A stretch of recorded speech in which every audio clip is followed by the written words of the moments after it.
మీరు కేసులు అని చెప్పేసి అంటున్నారు, ప్రశ్నిస్తే కేసులు వేస్తున్నారు, అడిగితే కేసులు వేస్తున్నారు అని చెప్పేసి. గతంలో బీఆర్ఎస్ పార్టీ బీఆర్ఎస్ గవర్నమెంట్ ఉన్నప్పుడు ఎలాంటి కేసులు వేయలేదా మీరు? తీన్మార్ మల్లన్న సభాముఖంగా రెడ్డిలని అని చెప్పేసి ఒక మాట అనడం జరిగింది. తీన్మార్ మల్లన్న అనేవాడు ఒక బ్లాక్ మెయిలర్, ఒక దొంగ, ఒక చీటర్. నిజంగానే ఫామ్ హౌస్ లో ఒక సంవత్సరంన్నర పాటు కూర్చొని కేసీఆర్ కి ఏమన్నా అట్లా ఏమన్నా అయ్యింది అనుకోవచ్చు. కేసీఆర్ గారు దెబ్బ కొడితే వాళ్ళ గురువులకు తెలుసు, ఇలా సోనియా గాంధీకి తెలుసు, వాళ్ళ గురువు చంద్రబాబు నాయుడుకి తెలుసు. కేసీఆర్ గారికి భూమి కనిపిస్తే పచ్చగా ఉండాలని చూసిండు. ఇలా రేవంత్ రెడ్డికి భూమి కనబడితే రియల్ ఎస్టేట్ చేయాలి, ఒక దందా చేయాలి, ఒక వ్యాపారం చేయాలి, పైసలు సంపాదించుకోవాలన్న ధ్యాసలు ఉన్నాడు. కాబట్టి ఆయనకి ఏం తెలుసు?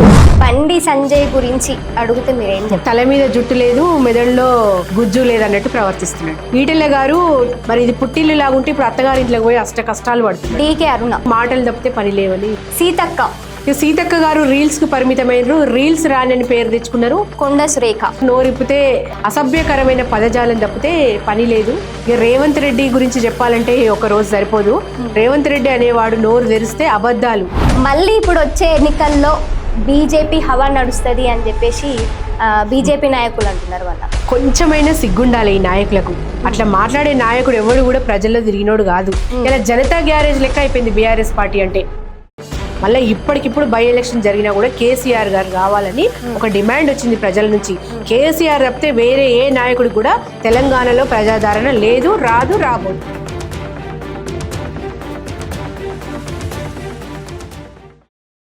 హాయ్, హలో, నమస్తే, వెల్కమ్ టు పల్స్ న్యూస్. నేను మీ జర్నలిస్ట్ తన్వి. ప్రజెంట్ నాతో పాటు బీఆర్ఎస్ పార్టీకి సంబంధించిన లీడర్ రజితా రెడ్డి గారు ఉన్నారు, మాట్లాడదాం. నమస్తే అండి. నమస్తే మా. తెలంగాణలో ఏం నడుస్తుంది రేవంత్ సర్కార్ వచ్చిన తర్వాత అంటే మీరేం చెప్తారు? తెలంగాణలో ఒక ప్రజా వ్యతిరేకమైన పాలన నడుస్తుంది. తెలంగాణలో ఏదో ఇందిరమ్మ రాజ్యం అన్నాడు, ప్రజా పాలన అన్నాడు. ఇలా అన్ని రకాల ప్రజలను హింసించుకుంటే ఒక పైశాచిక ఆనందం పొందుతున్నాడు ముఖ్యమంత్రి గారు. ఈరోజు ఏ వర్గం చూసినా ఏ సంతోషంలో లేదు. ఆయన ఇస్తానన్న హామీలు, ఆయన ఇస్తానన్న గ్యారంటీలు అవన్నీ కూడా నీటి మూటలైన ఇలా తెలంగాణలో సబ్బండ వర్గాలు అఘోరిస్తున్నారు. ఆయన ముఖ్యమంత్రి కుర్చీలో కూర్చొని ఇంతమంది ప్రజలు అఘోరిస్తుంటే ఆయన నవ్వుతూ ఒక పైశాచిక ఆనందం పొందుతున్నాడు తప్పిస్తే ఆయన ఒక ముఖ్యమంత్రి అని ఒక బాధ్యతాయుతమైన పొజిషన్ లో ఉన్న నేను ప్రజలకు వాళ్ళ సమస్యలు పరిష్కరించాలన్న ఆలోచనలో మాత్రం కాంగ్రెస్ గవర్నమెంట్ లేదు. ఇలా అన్ని వర్గాల ప్రజలు రోడ్ల మీదకి వచ్చిర్రు. ఇలా వృద్ధులు గాని, మహిళలు గాని, నిరుద్యోగులు గాని, వాళ్ళ సబ్బండ వర్గాలు, ఇటు వ్యవసాయదారులు చూసినా గానీ, ఎవరు చూసినా నేతన్నలు గీతన్నలు ఎవరున్నారండి? ఇలా జిహెచ్ఎంసీ వర్కర్ల కాడ నుంచి రోడ్డు మీదకి వచ్చిందంటే ఏం పాలన చేస్తున్నాడు? సంవత్సర కాలంలోనే ప్రజాస్వామ్యం లేదు, ప్రశ్నిస్తే కేసులు. ఇలా ఏది మాట్లాడినా కూడా ఆయన ఇస్తానన్న హామీల గురించి మాట్లాడినా కానీ కేసులు పెట్టి భయభ్రాంతులకు గురి చేస్తున్నాడు.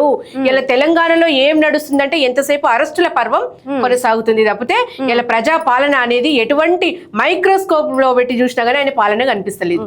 ఇంకొకటి, మీరు కేసులు అని చెప్పేసి అంటున్నారు, ప్రశ్నిస్తే కేసులు వేస్తున్నారు, అడిగితే కేసులు వేస్తున్నారు అని చెప్పేసి. గతంలో బీఆర్ఎస్ పార్టీ బీఆర్ఎస్ గవర్నమెంట్ ఉన్నప్పుడు ఎలాంటి కేసులు వేయలేదా మీరు? కేసీఆర్ గారి హయాంలో పరిపాలన మీద దృష్టి తప్పితే మాకు కేసులు అనేది తెలియదమ్మా. ఇలా ఆ రోజు కేసు పెడితే ఇలా తీన్మార్ మల్లన్న అనేవాడు ఉండేవాడా? తీన్మార్ మల్లన్న అనేవాడు ఎంత గోబెల్ ప్రచారం చేసిండు. ఇలా కేసీఆర్ గారు బీఆర్ఎస్ ప్రభుత్వాన్ని బదనాం చేయడంలో ఆయన ఒక పాత్ర కదా. మరి ఇదే రేవంత్ రెడ్డి గారే కావచ్చు, ఇదే కాంగ్రెస్ నాయకులే కావచ్చు, ఎన్ని అబద్ధపు ప్రచారాలు చేసిండ్రు, ఎంత గోబెల్స్ ప్రచారం చేసిండ్రు. అయినా కూడా ఏ ఒక్కరి మీద మేము ఎటువంటి చర్య తీసుకోకుండా కేవలం పరిపాలన మీదనే కాన్సన్ట్రేషన్ చేసి ప్రజలే మా దేవుళ్ళు అని భావించి మేము పరిపాలన చేస్తాం తప్పిస్తే ఈ కేసులు అనేవి లేవు. ఇందిరమ్మ రాజ్యం ప్రజా పాలన అని చెప్పేసి రేవంత్ సర్కార్ రావడం జరిగింది. ఎక్కడైనా ఇందిరమ్మ రాజ్యం ప్రజా పాలన లాగా మీకు కనిపిస్తుందా? ఇందిరమ్మ రాజ్యం అంటే ఆయన ఏం చేస్తున్నాడమ్మా? మేం కట్టిన డబల్ బెడ్రూమ్ కి ఇందిరమ్మ బెడ్రూమ్లు అని చెప్పి పంచుతున్నాడు తప్పిస్తే ఇందిరమ్మ రాజ్యం అక్కడ కనబడుతుంది. మేము కట్టిన తెలంగాణలో కేసీఆర్ గారు ఏవైతే పేద ప్రజల కోసం కట్టించిన డబల్ బెడ్రూమ్లు ఉన్నాయో వాటికి కలర్లు వేసుకొని ఇందిరమ్మ ఇండ్లుగా మార్చిండు తప్పితే ఇందిరమ్మ రాజ్యం ఎక్కడ కనిపిస్తలేదు. ఇలా ఏం చేస్తానొచ్చిండని ఏం చేస్తున్నాడు? ఇలా అరచేతిలో అబద్ధాలు చెప్పి అరచేతిలో వైకుంఠం చూపించి ఇలా 420, మరి ఆ పేరు కూడా 420 అంటే గజ దొంగ. మన మన భాషలో. మరి వాళ్ళ హామీలు కూడా 420 ఉన్నాయి. మరి ఆయన ఏ రకంగా పెట్టిండో కానీ అవి కరెక్ట్ గా సరిపోయినాయి. అంటే నేను ఎలాగో అమలు చేయలేనని 420 పెట్టిండేమో అనిపిస్తుంది ఇప్పుడు అట్లా అర్థమవుతుంది మాకు. ఆయన ఏదైతే 6 హామీలు అన్నాడో, అబద్ధపు ప్రచారాలు అన్నాడో, ఏవైతే ఊరూరున గ్రామాన పల్లెల్లోని అబద్ధాలు ఏవైతే చెప్పిండో అవన్నీ కూడా ప్రజలకు తేట తెల్లం అయిపోయినాయి. సంవత్సర కాలంలో ఆయన చేస్తానన్న ఒక్క మంచి పని లేదమ్మా.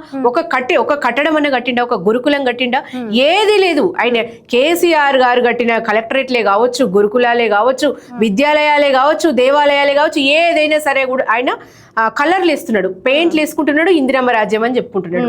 అంతకు మించి ఇందిరమ్మ రాజ్యం అనేది ఆయన ఏమనుకుంటున్నాడో మరి. ఆయన భాషలో ఇందిరమ్మ రాజ్యం అంటే ఏందో తెలుస్తుంది కానీ ప్రజలైతే అఘోరిస్తున్నారు. రియాలిటీలో సబ్బండ వర్గాలు అఘోరిస్తున్నారు అనేది వాస్తవం. ఇందిరమ్మ రాజ్యం అంటే గతంలో ఎట్లా ఉండేది? గతంలో ఇందిరమ్మ రాజ్యం అంటే కొద్దిగా ఎంతో పేద ప్రజలకు అట్లీస్ట్ ఇల్లు లేని వాళ్ళకి ఇల్లు కట్టించడమో, అట్లీస్ట్ ఒక విద్య అందించడమో కొన్ని ఏవో జరిగినాయి గతంలో. కానీ ఈయన దృష్టిలో మరి ఇందిరమ్మ రాజ్యం అంటే ఇండ్లు కూలగొట్టడము, ఇలా నిరుద్యోగులకు మభ్య పెట్టడము, ఇటు రైతన్నలను మోసం చేయడము, ఇటు వృద్ధులకు ఏదైతే పెన్షన్ ఇస్తా అన్నాడో అది కూడా మాయం చేయడము, కనీసం పాత పద్ధతిలో కూడా ఇవ్వకపోవటము, మరి ఇలా పిల్లలకు బ్రేక్ఫాస్ట్ మానవతా దృక్పథంతో పేద పిల్లలకు బ్రేక్ఫాస్ట్ స్కీమ్ పెట్టిండు కేసీఆర్ గారు. ఈయన వచ్చిన తర్వాత అది కూడా తీసేసిండు. ఇలా కనీసం విద్యను కూడా అందించలేని దీన స్థితిలో కాంగ్రెస్ ప్రభుత్వం ఉంది. ఇలా గురుకులాల్లో పిల్లలు పాము కాటుతో చచ్చిపోయినరమ్మా. ఇంకా అంతకంటే బాధ ఏమన్నా ఉంటుందో చెప్పు. ఇటు ఆహారం లేక అటు పాము కాటుతోని ఎంతో గంపెడాశతో పిల్లల్ని గురుకులాల్లో జాయిన్ చేస్తే అట్లా కూడా చంపేసిన ఘనత వాళ్ళదే. మరి దీన్నేనా ఇందిరమ్మ రాజ్యం? ఇదేనా? ఇలా ఏది ప్రజాపాలన అన్నాడు, ఇదేమన్నా ప్రజాపాలన? ఇది ప్రజా వ్యతిరేక పాలన. ఇన్ని వర్గాల ప్రజలు గౌరవిస్తుంటే నీకు ప్రజాపాలన ఎక్కడ కనిపిస్తుంది? ఇలా సంవత్సర కాలంలో అధోగతి పాలు చేసినావు తెలంగాణను. ఒక 10 ఏళ్ళు వెనుకకు తీసుకుపోయినావు. జరగాల్సిన అభివృద్ధి కుంటుపడింది. రాష్ట్రంలో ఎటువంటి ఇప్పుడు లా అండ్ ఆర్డర్ చేతిలో పెట్టుకొని దాన్ని కూడా నిర్వీర్యం చేసిండు. ఎటువంటి మంత్రివర్గ విస్తరణ లేదు కదమ్మా. ఇప్పుడు దేనికి? ఇప్పుడు లా అండ్ ఆర్డర్ చూసుకుంటే ఇప్పుడు మల్లన్న గారు అడ్డగోలుగా మాట్లాడుతూ ప్రజలని రెచ్చగొడుతూ, నిరుద్యోగులను రెచ్చగొడుతూ, ఇటు బీసీ అనుకుంటే బీసీలను రెచ్చగొట్టుకుంటా ఇప్పుడు ఇవన్నీ కూడా లా అండ్ ఆర్డర్ కిందకే వస్తాయి. మరి లా అండ్ ఆర్డర్ కూడా పటిష్టంగా లేదని చెప్పొచ్చు కదా. ఇలా ప్రజా సమస్యలను పరిష్కరించాల్సిన నాయకులు ఈ అన్ని వర్గాల ప్రజలను ఇట్లా అన్ని మంత్రిత్వ శాఖలను దగ్గర పెట్టుకొని అన్ని నిర్వీర్యం చేసారు తప్పితే తెలంగాణలో ఏది కూడా పరిపాలన సక్రమంగా లేదనేది వాస్తవం. ఓకే, తెలంగాణలో కాంగ్రెస్ గవర్నమెంట్ రేవంత్ రెడ్డి సీఎంగా కుర్చీ ఎక్కి 14 నెలలు కావస్తుంది. రేవంత్ రెడ్డి పాలన ఎట్లుంది, మీకు ఎట్లా అనిపిస్తుంది? రేవంత్ రెడ్డి పాలన ఎట్లుంది అనేది మనం రోడ్ల మీదకి పోతే ప్రజలు మాట్లాడే బూతు భాష నా జీవితంలో కూడా వినలేదు. అంత బూతు భాషలో తిట్టిపోస్తున్నట్టే ఆయన పాలన ఎట్లుంది అనేది మనం అర్థం చేసుకోవాలి. ఆయన ఏం చేస్తా అని వచ్చిండు, ఏం చేస్తున్నాడు? ఆయన ఎంతసేపు ఢిల్లీకి మూటలు మోయడానికి సరిపోతున్నాడు. మరి లక్షల కోట్ల అప్పులు తెచ్చి మరి ఎవరిని బాగుపరుస్తున్నారు? ఏ వర్గాలకు పెట్టిండు ఆయన? మరి కొడంగల్కు పెట్టుకున్నాడు అంటే కొడంగల్ ప్రజలు కూడా తిరగబడుతున్నారు కదా. గత ప్రభుత్వం కేసీఆర్ ఉన్నప్పుడు అప్పు చేసి పోయిండు కాబట్టి ఇప్పుడు తీరుస్తున్నా అని చెప్పేసి అంటుండు కదా. అప్పులు కట్టుకోవడానికే పైసలు సరిపోతలేవు అని అంటున్నా. 6 గ్యారెంటీలు ఎక్కడి నుంచి ఇస్తారు? ఎందుకు మరి మోసపూరిత హామీలు ఎందుకు ఇచ్చిండు? నీకు బడ్జెట్ ఎంతో తెలుసు, తెలంగాణ రాష్ట్ర ఆదాయం ఎంతో తెలిసినప్పుడు నువ్వు అలవి గాని హామీలు ఎట్లా ఇచ్చినావు? కేసీఆర్ గారు అప్పులు చేసిండంటే అట్లీస్ట్ మా అప్పులకు అభివృద్ధి కనబడుతుంది. కలెక్టరేట్లు కట్టుకున్నాం, గురుకులాలు కట్టుకున్నాం, ఇవాళ విద్య అంటే డిగ్రీ కాలేజీలు కట్టుకున్నాం, డిగ్రీ కాలేజెస్ కానీ ఎన్నో ప్రాజెక్టులు కానీ కాళేశ్వరం లాంటి గొప్ప గొప్ప కట్టడాలు కట్టిన చరిత్ర కేసీఆర్ గారికి ఉంది. ఆయన చేసిన డెవలప్మెంట్ లో ఈయన అప్పు ఏ పార్టీది చెప్పండి? అప్పు చేసినామంటే అభివృద్ధి కనబడుతుంది కదా. మరి ఎటువంటి అంటే అప్పు చేయకుండా ఏ రాష్ట్రాలు ఉన్నాయి చెప్పండి? ఇలా ఏ రాష్ట్రం చూసినా అభివృద్ధి జరగాలంటే అప్పులు ఉండాల్సిందే కదా. అంటే ఆ అప్పులకు మించి అభివృద్ధి జరిగింది తెలంగాణలో. 50% ఆదాయం పెరిగింది తెలంగాణలో. ప్రతి ఒక్క పౌరుని సగటు ఆదాయం పెరిగింది కేసీఆర్ గారి హయాంలో. మరి నువ్వేం చేసినావు? నువ్వు తీసుకొచ్చిన 1,00,000 కోట్ల అప్పులు ఏడబెట్టినావు? ఎవరికి ఇచ్చినావు? ఏ వర్గాన్ని బాగు చేసినావు? కనీసం హామీలన్నీ ఇచ్చినావో? పోనీ అప్పు తీసుకొచ్చి హామీలన్నీ ఇచ్చినావు? ఏ హామీ ఇవ్వలేదా? నేను చెప్తున్నా కదా, ఏ హామీ గ్యారెంటీలలో ఇప్పటి వరకు తెలంగాణ ప్రజలకు ఏ హామీ అందలేదా? ఏ హామీ అందిందమ్మా? ఒక ఉచిత బస్సు పెట్టిండు. ఉచిత బస్సు ఎందుకు పెట్టినావు? వనరులు పెంచకుండా ఉచిత బస్సు పెట్టడం వల్ల లాభం ఏంది? ఇలా జుట్లు పట్టుకొని తన్నుకుంటున్నారు మహిళలు. మళ్ళా రోడ్ల మీద తీసుకొచ్చి వాళ్ళు పైశాచిక ఆనందం పొందుతున్నాడు, నవ్వుకుంటున్నాడు. అంటే నువ్వు వనరులు పెంచాలి కదా. మరి ఉచితం అన్నప్పుడు కొంచెం మహిళలకు కూడా ఇంట్రెస్ట్ ఉంటుంది, ఒక పుణ్యక్షేత్రాలు తీర్థాలు తిరగాలన్న ఆరాటంలో ఉంటారు. మరి నువ్వు వనరులు పెంచకుండా ఇటు నువ్వు కేసీఆర్ గారి హయాంలో 1500 కోట్లు ఆర్టీసీకి ఇచ్చి ఆర్టీసీని బాగు చేసిండు. మరి నువ్వు వచ్చినాక ఒక్క రూపాయి కూడా నువ్వు ఉచితానికి పెట్టలేదు. నువ్వు ఉచితమని ప్రకటించిన మాట వాస్తవమే, కానీ ఆర్టీసీకి నువ్వు ఒక్క రూపాయి కూడా కట్టలేదు ఉచితానికి. మరి ఆర్టీసీ దివాలా తీసిందే కాకుండా ఇలా మహిళలకు వనరులు పెంచకుండా మహిళలు ఇలా పైశాచిక ఆనందం పొందుతున్నావు. మహిళలు కొట్లాడుకుంటే ఏది కూడా లేదమ్మా. ఇలా నువ్వు కొట్లాడుతున్నారని మీరు అంటున్నారు, కానీ రేవంత్ రెడ్డి మాత్రం తెలంగాణలో ఉన్న 1 కోటి మంది మహిళలను కోటీశ్వర్లను చేస్తా అని చెప్పేసి 1 కోటి మంది మహిళల్ని కోటీశ్వర్లు అది పక్కన పెట్టమ్మా. కనీసం నువ్వు ఇస్తానన్నా 2500 ఎవరికి ఇస్తున్నావు? మా 1 కోటి రూపాయలు అడుగుతలేం మేము. నువ్వు ఇస్తానన్నా 2500 ఏ మహిళకి ఇచ్చినావో చూపించు. నువ్వు ఏదైతే చెప్పినావో ఇలా గవర్నమెంట్ హాస్పిటల్లో కనీసం ప్రసవాలు కూడా బంద్ అయినాయి. కేసీఆర్ గారి హయాంలో కనీసం ఒక కేసీఆర్ కిట్ వస్తుండే, ఒక మహిళకు ఆడపిల్ల ఉడితే 10,000 వస్తుండే. అట్లీస్ట్ ఎంకరేజ్ చేసినాం మహిళల్ని. ఇలా గవర్నమెంట్ హాస్పిటల్కి వచ్చేటట్టు ఎంకరేజ్ చేసినాం. ఇలా మళ్ళీ మహిళలు గవర్నమెంట్ హాస్పిటల్ అడుగు పెట్టాలంటే భయపడే పరిస్థితికి తీసుకొచ్చినావు. ఇలా మహిళలకు ఎక్కడ గౌరవం ఇస్తున్నావు? నువ్వు ఏం చేస్తున్నావు చెప్పు? మహిళలకు స్కూటీ ఇస్తాను, విద్యార్థులకు స్కూటీ ఇస్తాను, ఏం చేసినావు? ఒక్కటన్నా చూపించు. నువ్వు ఏం చేస్తాను, ఏం చేస్తున్నావు? నువ్వు ఇచ్చిన ఏ హామీ కూడా జస్ట్ పేపర్ ప్రకటన వరకే, ఫోటో షూట్లు మాత్రమే, ఫోటోలకు ఫోజులు ఇస్తుండే తప్పిస్తే ఏ మహిళ కూడా న్యాయం చేయలేదు. 500 సిలిండర్ రావట్లేదా? 500 సిలిండర్ ఎవరు ఇస్తుండమ్మా? ఎక్కడ ఇస్తున్నాడమ్మా? ఏదో 4గురికి ఇస్తున్నాడు.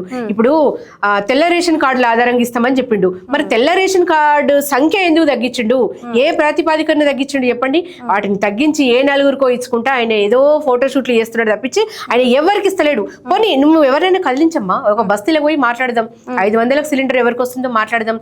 ఏ 4గురికో ఇస్తున్నాడు, ఫోటో దిగుతున్నాడు, మేము ప్రకటించినము అంతకు తప్పితే ఏ వర్గాల ప్రజలకు కూడా కంప్లీట్ గా అందిన దాఖలాలు లేవు.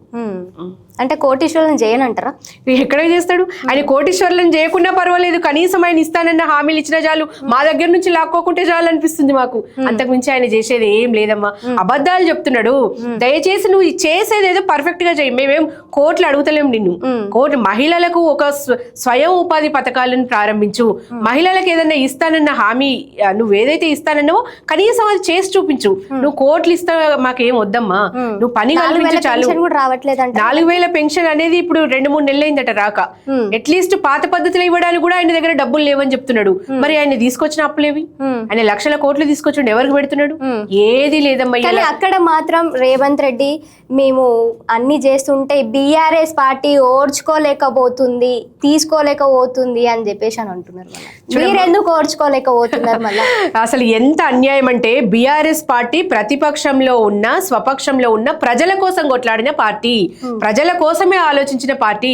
ఇలా నువ్వు మోసపూరిత హామీలతోని ప్రజల్ని మభ్యపెడుతుంటే మేము క్వశ్చన్ చేయకుండా ఎట్లుంటాం? మేము అడగకుండా ఎట్లుంటాం? నువ్వే డెడ్ లైన్ తీసుకున్నావు కదా 100 రోజులని. మరి నీ 100 రోజులు దాటి 1 year అయింది కదమ్మా. మరి బీఆర్ఎస్ పార్టీ క్వశ్చన్ చేయదండి? బీఆర్ఎస్ పార్టీ ప్రజల పక్షాన ప్రజల్లోంచి పుట్టుకొచ్చిన పార్టీ కదా. మేము నువ్వు ఇస్తానన్న హామీలను క్వశ్చన్ చేస్తుంటే మీరు ఓర్వలేకపోతున్నారని మాట్లాడడంలో ఆంతర్యం ఏముంది? అంటే పని చేయకూడదా? ప్రజల పక్షాన మేము అడగకూడదా? మేము ప్రజా పక్షాన ఉన్నామండి. మీరు ఇట్లా బీఆర్ఎస్ పార్టీని ఎంతసేపు బట్టగాల్చి మీదేసే పనిలోనే ఉన్నారు తప్పిస్తే మీరు ప్రజలది ఆలోచించండి. ఎంతసేపు ప్రతీకారం 1 year నుంచి బీఆర్ఎస్ పార్టీ మీద పడేసినావు తప్పిస్తే నువ్వు ప్రజలకు ఏం చేస్తున్నావు? నువ్వు ప్రజలకు ఏమన్నా చెయ్యమని అడుగుతున్నాం మేము. నువ్వు మంచి పని చెయ్యి, కనీసం చెప్పుకో, ఒక్క పని మంచి పని చెప్పమనండి. సంవత్సరం అయింది కదా, సంవత్సరంలో నువ్వు ఒక ఇటుక పెళ్ళ పెట్టి ఒక కట్టడం కట్టినా అని చెప్పండి, ఒక గురుకులం కట్టినా, లేకపోతే కాబట్టే కదా కట్ చేస్తున్నారు. అదే కేసీఆర్ గారు చేసిన వాటికి కలర్లు వేసుకొని రిబ్బన్లు కట్ చేస్తున్నారు తప్పిస్తే ఇలా ఏ ప్రాజెక్ట్ కట్టిండు, ఏ గురుకులం కట్టిండు, ఏ గుడి కట్టిండు, ఏ బడి కట్టిండు, ఫ్లైఓవర్లు కట్ చేస్తున్నారు. అదే ఫ్లైఓవర్లు ఇక ప్రజలకు తెలుసు ఇక, దాని గురించి నేను మాట్లాడడం కాదు. ఇలా కేసీఆర్ గారు కట్టిన, కేటీఆర్ గారు తీసుకొచ్చిన కంపెనీలకు ఆయన ఓపెనింగ్లు చేసుడు తప్పిస్తే ఆయన సొంతంగా ఏం చేసిండో చెప్పాలి. ఈ సంవత్సర కాలంలో జరిగిన అభివృద్ధి ఏందనేది ప్రజల ముందు వివరించాలని చెప్తున్నా నేను. తెలంగాణలో కేసీఆర్ గారి ఆనవాళ్ళు లేకుండా చేస్తా అని చెప్పేసి రేవంత్ రెడ్డి అనడం జరిగింది ఒక సభలో. నిజంగానే తెలంగాణలో కేసీఆర్ గారి ఆనవాళ్ళు చెరిపేయడం సాధ్యం అంటారా? కేసీఆర్ గారు ఆనవాళ్ళు చెరిపేయాలంటే ఆయన కాదు, ఆయన జేజమ్మలు దిగొచ్చిన సాధ్యం కాదు. ఎందుకంటే తెలంగాణ తెచ్చింది కేసీఆర్ గారు కదా. ఇలా కేసీఆర్ గారు తీసుకొచ్చిన తెలంగాణలో నువ్వు పదవులు అనుభవించుకుంటా నువ్వు ఇలా సీఎం ఎక్కడయ్యేవాడివి తెలంగాణ లేకపోతే? ఇలా కేసీఆర్ గారే లేకపోతే తెలంగాణ లేదు. తెలంగాణ ఆత్మగౌరవ ప్రతీక కేసీఆర్ గారు. ఇలా సార్ తెచ్చిన కేసీఆర్ గారు తెచ్చిన తెలంగాణలో పనిచేసుకుంటా ముఖ్యమంత్రి సీట్లో ఉండి మరి ఏం కూలగొడతావు? ఇలా కలెక్టరేట్లు కట్టిండు కూలగొడతావా? ఇవాళ గురుకులాలు కట్టిండు కూలగొడతావా? కేసీఆర్ గారు చేసిన అభివృద్ధి 10 ఏళ్లలో ఆకాశ హర్మ్యాలు దాటినవి మరి కూలగొట్టగలవా? చేయగలవా? ఇలా ప్రజల గుండెల్లో నుంచి తీసేయగలవా? ఎక్కడ చూసినా కేసీఆర్ పరిపాలనే బాగుందన్నాడు ప్రజలు అంటున్నారు. రీసెంట్ గా వాళ్ళు ప్రజలకు ఏదైతే మనం చూసుకున్నట్లయితే మీరు ప్రజలు అంటున్నారు బూతులతో తిడుతున్నారు అని చెప్పేసి అంటున్నారు, కానీ అక్కడ మాత్రం ప్రజలు బాగానే ఉన్నారు. తెలంగాణలో తెలంగాణ ప్రజలు మా గవర్నమెంట్ ని చూసి సంతోషంగా ఉన్నారు. బీఆర్ఎస్ పార్టీకి సంబంధించిన కొందరు వ్యక్తులు వాళ్ళకి పైసలు ఇచ్చి పేడ్ బ్యాచ్ అని చెప్పేసి కావాలని తిట్టిస్తున్నారు అని చెప్పేసి అని అంటున్నారు. నిజంగానే మీరు పైసలు ఇచ్చి తిట్టిస్తున్నారా రేవంత్ రెడ్డిని? అవసరం లేదండి, ప్రజల్లో వచ్చిన ఆర్ధనాదం అది. ఎవరో తిట్టిస్తే కాదు, ఒకరిద్దరిని తిట్టించగలమేమో, అట్లా సబ్బండ వర్గాలను తిట్టించగలమా? ఇలా ఏ మారుమూల ప్రాంతానికి పోయి మైకు పెట్టండి వాళ్ళ బాధల్ని చెప్తున్నారు. కేసీఆర్ గారు ఉన్నప్పుడు ఎట్లుండే, ఇప్పుడు కాంగ్రెస్ గవర్నమెంట్ ఎట్లుంది అనేది ప్రజలే చెప్తున్నారు. ప్రజలే న్యాయ నిర్ణేతలు కదా. ఇవాళ చూడండి, ఒకటి ట్విట్టర్ అధికారిక అంటే కాంగ్రెస్ అధికారిక పేజీలో ఏం పెట్టిండండి, ప్రజా పాలన బాగుందా ఫామ్ హౌస్ పాలన కావాలా అని అడిగితే ప్రజలు ఏం డిసైడ్ చేసి అది ఒకటి చాలు, మనం ఎక్కువ మాట్లాడాల్సిన పని లేదు. 70% పైగా ప్రజలు మాకు ఫామ్ హౌస్ పాలనే కావాలన్నారు. చెంప పెట్టు మీద అంటే చెప్పుతో కొట్టినట్టు రిజల్ట్ ఇచ్చిర్రు. ఇంకేం కావాలి? ముఖం ఎక్కడ పెట్టుకున్నాడు?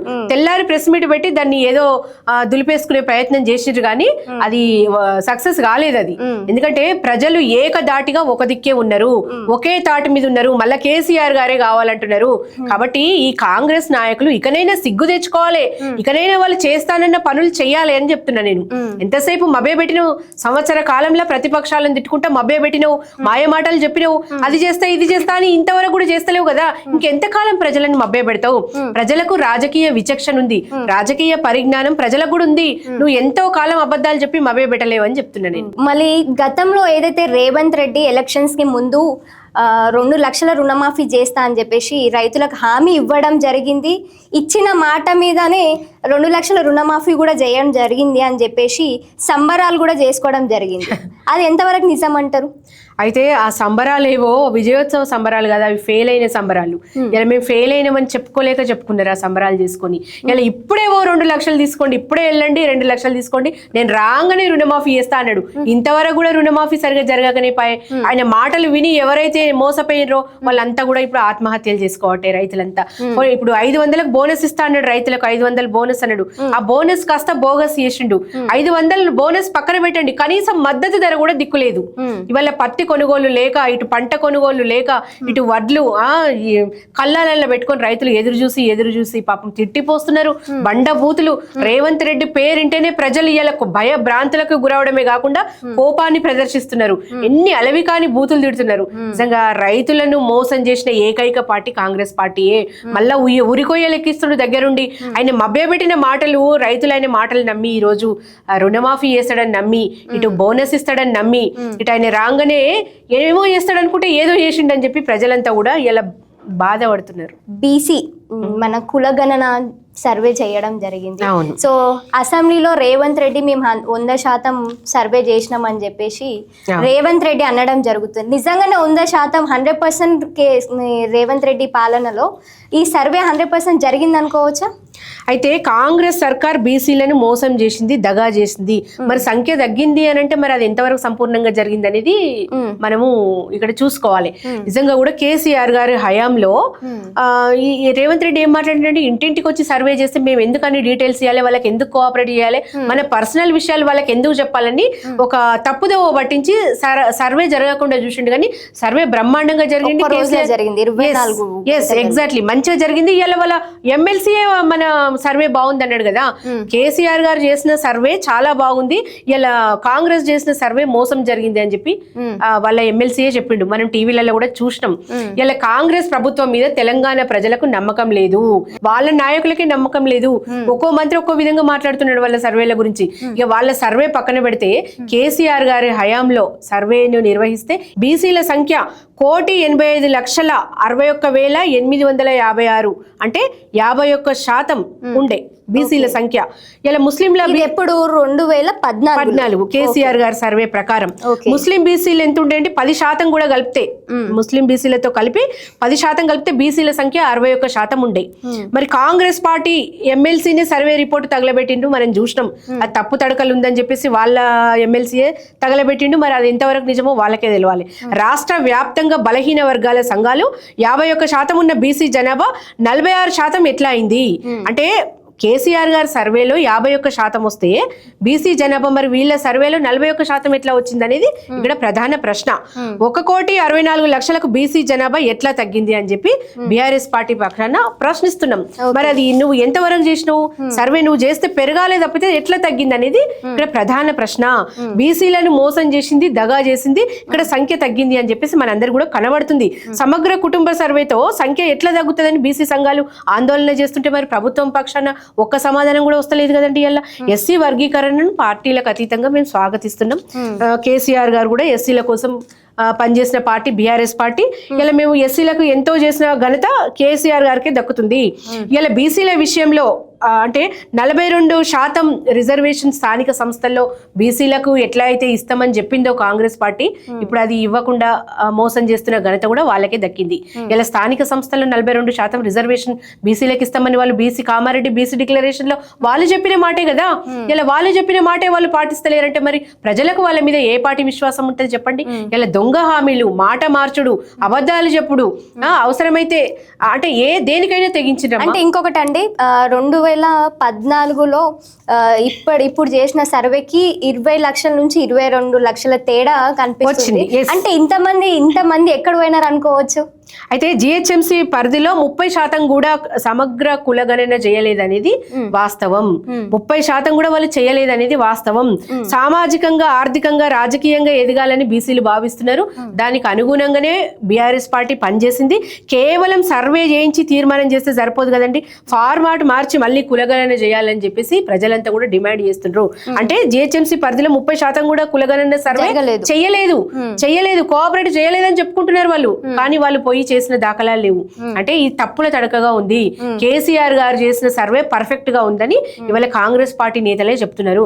కాబట్టి ఈ దొంగ మాటలు, మాయ హామీలు, దొంగ సర్వేలు చేసి ప్రజలను మభ్యపెట్టొద్దు అనేది నేను డిమాండ్ చేస్తా ఉన్నాను. ఇంకొకటి, సో మనకి బీసీ టాపిక్ వచ్చింది కాబట్టి ఏదైతే తీన్మార్ మల్లన్న ఏదైతే సభలు పెట్టి మేము బీసీలకు మద్దతుగా మేము రాజకీయాల్లోకి రావాలి అది అని చెప్పేసి మొన్న వరంగల్లో సభాముఖంగా రెడ్డిలని డాష్ అని చెప్పేసి ఒక మాట అనడం జరిగింది.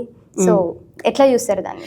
ఇలా తీన్మార్ మల్లన్న అనేవాడు ఒక బ్లాక్ మెయిలర్, ఒక దొంగ, ఒక చీటర్.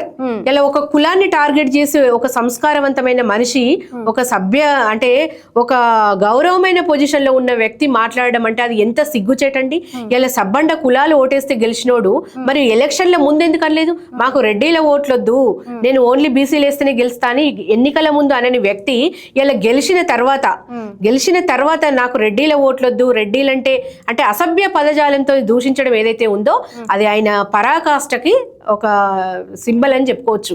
ఆయన ఒక ఛాయ్ పైసలు అడుక్కున్నాడండి ఒకప్పుడు ఒక యూట్యూబ్ ఛానల్ తోని ప్రజలను మిస్లీడ్ చేస్తూ అబద్ధాలు చెప్తూ కేసీఆర్ గారిని బదనాం చేస్తూ ఆ యూట్యూబర్లతోని చేపించుకుంటా బతికిన వ్యక్తి ఇలా బ్లాక్ మెయిల్ చేసి లక్షలు కోట్లు సంపాదించి ఇవాళ ఒక హెలికాప్టర్ లో తిరుగుతున్నాడు. అంటే మనం అర్థం చేసుకోవాలి, ఒకప్పుడు ఛాయ్ పైసలు అడుక్కున్నాడు, ఇలా హెలికాప్టర్ లో తిరుగుతున్నాడు. ఇప్పుడు ఏమంటున్నాడు, హెలికాప్టర్ లో మేము తిరగొద్దా, బీసీలు తిరగొద్దా అంటున్నాడు. ఇలా బీసీ వాదన ఎందుకు ఎత్తుకున్నాడు? మరి బీసీ ముఖ్యమంత్రిగా చెప్పుకుంటున్నట్టు వార్తలు వస్తున్నాయి. బీసీల తరపున కొట్లాడి నేను బీసీ ముఖ్యమంత్రి అయితే అనుకుంటున్నాడట. కానీ ఇలా నిజమైన బీసీ బిడ్డ కూడా నమ్మకుండా చేసుకున్నాడు. ఇలా బీసీలే కాదు ఏ ఒక్క ప్రజలు కూడా ఆయన నమ్ముతలేరు. ఎందుకంటే ఒక బ్లాక్ మెయిలర్, ఒక దొంగను తీసుకొచ్చి ఎమ్మెల్సీ కుర్చీలో కూర్చుండబెట్టి మేము తప్పు చేసినామని ప్రజలు బాధపడుతున్నారు. ఇలా ఆయన ఏదో బీసీ నినాదం ఎత్తుకొని బీసీ ప్రజలని తీన్మార్ మల్లన్నకి బీసీల మీద ప్రేమ లేదంటారా? నిజంగా బీసీల మీద ప్రేమ ఉంటే బీసీలకు అన్యాయం జరిగినప్పుడు ఎక్కడ వేయండు, బీసీలకు రైతు బంధు రానప్పుడు ఎక్కడ వేయండు, ఇలా బీసీ రైతులు ఆత్మహత్య చేసుకున్నప్పుడు ఎక్కడ వేయండు, బీసీ విద్యార్థులు విషాహారం తిని చచ్చిపోయినప్పుడు ఎక్కడున్నాడు? ఆయన ఏ వర్గ బీసీ నిరుద్యోగులు రోడ్ల మీదకి వచ్చి కొట్లాడినప్పుడు వచ్చిండా? నిజంగా బీసీల మీద ప్రేమ ఉన్నోడు మరి బీసీ బిడ్డ దొరకలేదా? మరి ఒక ఎస్సీ బిడ్డను తీసుకొచ్చుకొని పెళ్లి చేసుకున్నాడు అంటే అది ఆయన పర్సనలే కావచ్చు. కానీ నిజమైన ప్రేమ బీసీల మీద లేదు. ఆయనకి ఎంతసేపు రాజ్యాధికారం దక్కాలి, ఆయన పబ్బం గడవాలి, పూట గడవాలి, ఎటైతే అటు. ఒక ఇంటర్వ్యూ చూసినాం, రెడ్లు అమ్ముడు పోడు, ఒక రెడ్డి వ్యక్తి 2,000 ఇస్తే అమ్ముడు పోడు, అదే మా వర్గాల్లో 2,000 ఎందుకు 200 ఇచ్చిన మా బీసీలు అమ్ముడు పోతారు అని మాట్లాడిండు. మరి అటువంటి దొంగ బీసీ నినాదంతో ఏదో లీడ్ చేద్దాం అనుకుంటాను, కానీ బీసీ బిడ్డ కూడా నమ్మలేని పరిస్థితిలో ఉన్నారు. ఇలా సోషల్ మీడియాలో బాగా ట్రెండింగ్ లో వస్తున్న టాపిక్ ఏంటి అని అంటే, రేవంత్ రెడ్డి తీన్మార్ మల్లన్న ఇద్దరు కలిసి ఆడుతున్న నాటకం అని చెప్పేసి అని అంటున్నారు. నిజంగా ఏదన్నా ఇద్దరు కలిసి ఏదన్నా ఏవైతే 6 గ్యారెంటీల గురించి మాట్లాడకుండా దీన్ని మళ్ళీ డైవర్షన్ పాలిటిక్స్ అనుకోవచ్చా? డెఫినెట్ గా అట్లా కూడా చేసే అవకాశం ఉంది. ఎందుకంటే ఆయన గద్దెకెక్కినప్పటి నుంచి డైవర్షన్ చేసుడు, మభ్యపెట్టుడు, ఒకదానికొకటి సంబంధం లేకుండా ప్రవర్తించుడు కాంగ్రెస్ పార్టీకే చెల్లింది. మేబీ ఆయన చేస్తున్న నాటకము, ఆయన ఆడిస్తున్న నాటకం అంటే కూడా నమ్మొచ్చు.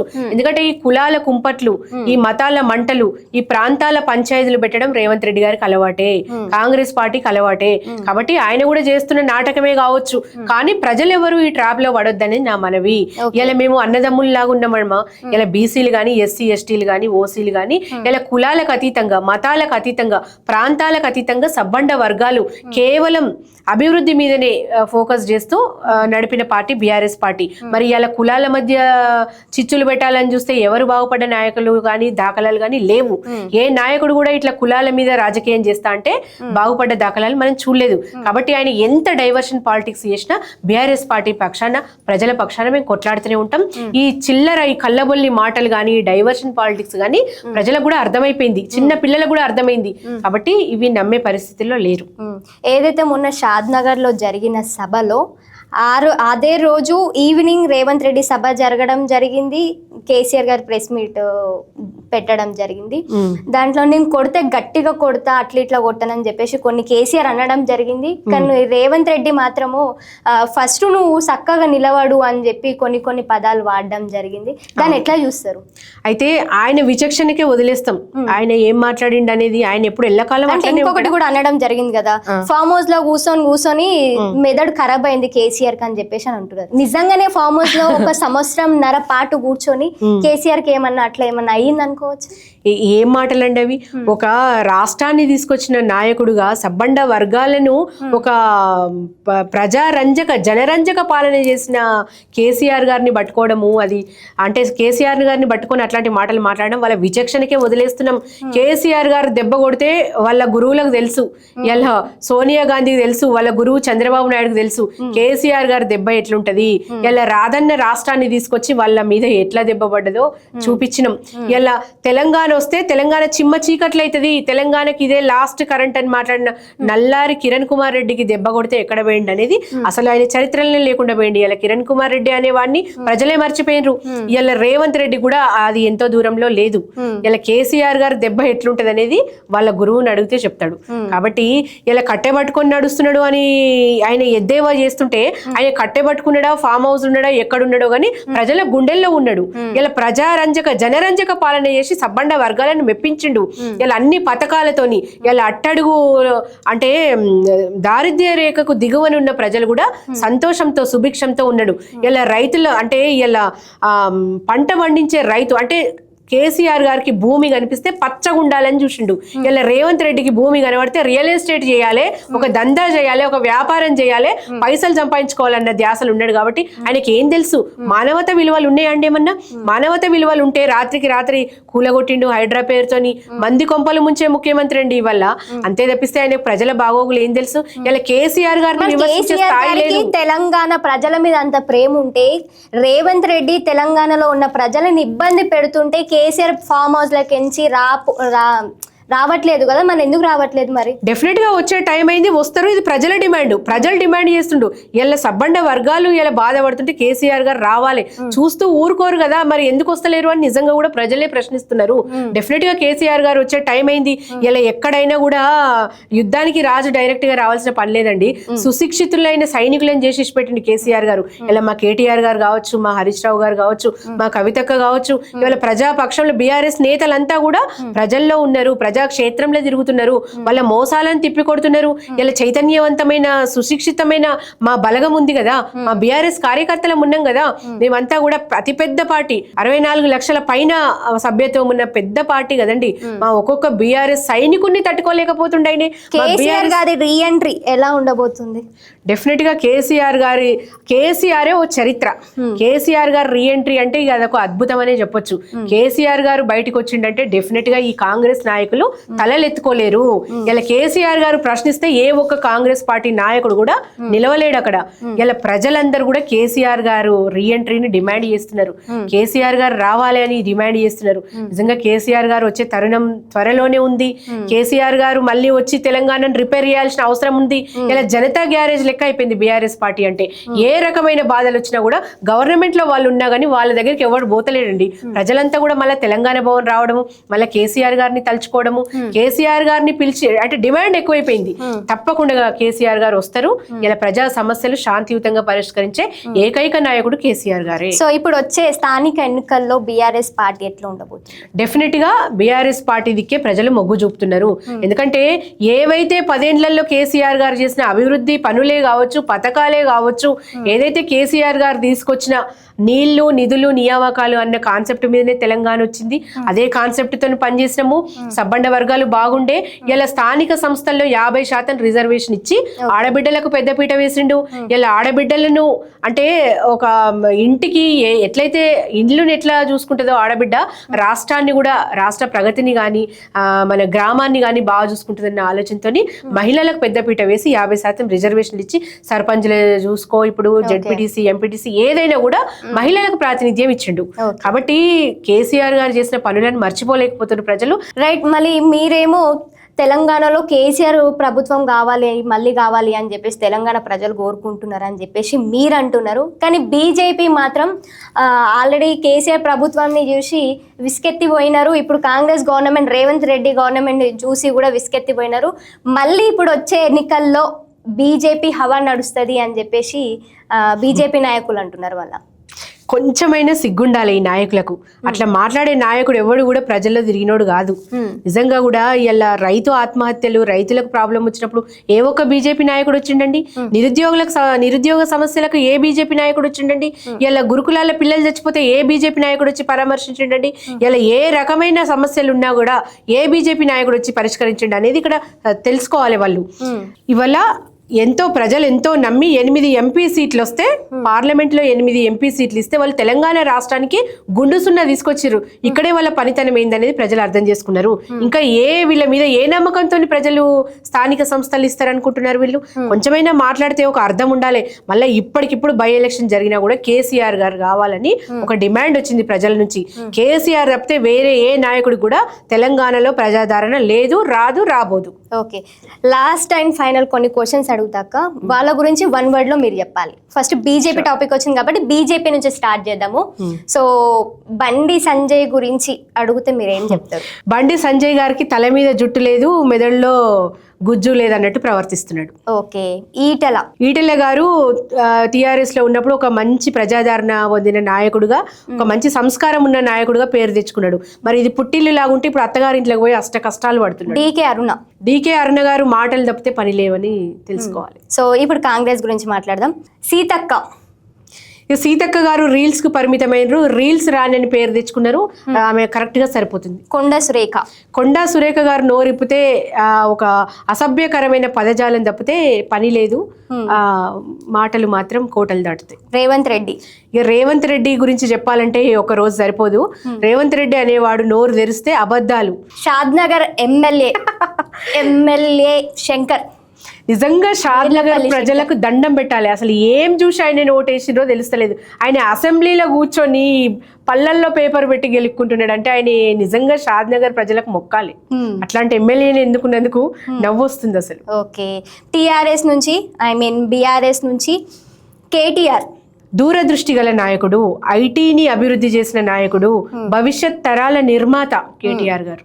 ఓకే, హరీష్ రావు ఒక విజన్ ఉన్న నాయకుడు, అసెంబ్లీని గడగడలాడించిన లీడర్, అంతమంది కాంగ్రెస్ నేతల నోరు మూయించిన ఏకైక వ్యక్తి Harish Rao garu. Last but then least KCR. KCR గారంటే ఒక హిస్టరీ, ఒక బ్రాండ్, తెలంగాణ ప్రజల్లో చిరకాలం ఉండిపోయే ఏకైక వ్యక్తి KCR garu. Okay, thank you so much అండి. Thank you.